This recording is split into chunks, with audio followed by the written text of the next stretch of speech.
My name's Sue Pegler, and I got a Churchill Fellowship to travel to the USA and Canada because I was very concerned that coming back from overseas there were no deaf children on the tennis courts and there were we didn't have a wheelchair team, and I thought that this was something that had to be addressed. This Churchill Fellowship came at a time when my two daughters were leaving home for university, and my husband was Monday to Friday in North Sea oil projects, so I was wondering, now what else can I do?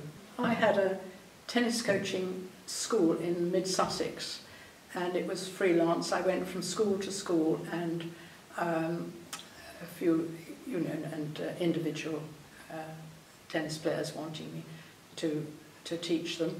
And I found that this is why I'm so interested in social integration. And it was very difficult in those days without email and without text for these young deaf teenagers who had very little speech to communicate. So that was the original plan, and I had the fellowship in 1984, and I decided to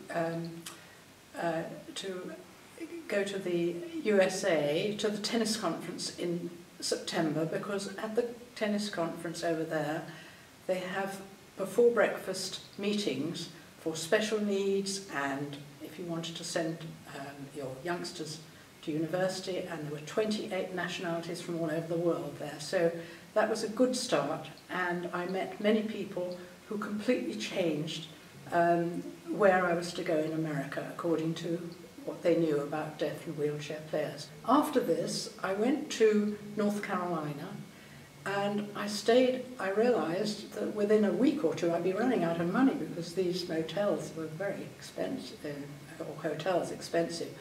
And I thought of a plan in the middle of the night that I would stay with the families of somebody who had a deaf child, and I could see the deaf child at home, behaving at home, as well as doing their sport at the deaf school in North Carolina. And this worked out very well because it saved me accommodation costs, but I insisted on taking the family out to dinner.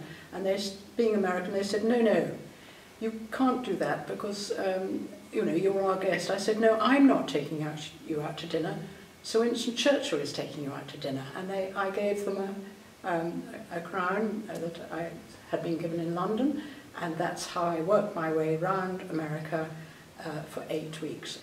I came back to my home in Sussex, and I was very thrilled to be able to have the confidence to go all over England to the LTA association, the Lawn Tennis Association centres, and I got together. I went for a day to Sunderland and Newcastle and Nottingham and Cardiff and places, and I got the deaf children from a deaf school and the coaches in the area together on the tennis courts, and did deaf awareness. I did a deaf awareness day, and then that started Tennis for the Deaf in different parts of the country. So this now has gone into every local authority, anybody who is disabled in any way. We tried learning difficulties as well, and anybody can go to the local authority, go to the sports development officer, and actually say, I would like to have they have 6 sessions free to see if they like the sport, tennis or squash. After that, I thought I will perhaps give talks and encourage other people to do fellowships. And to my great joy, 5 of the people that I encouraged and I helped them with their applications, they all got fellowships. And it's really exciting to know that a Churchill Fellowship is for life, and you never really give up.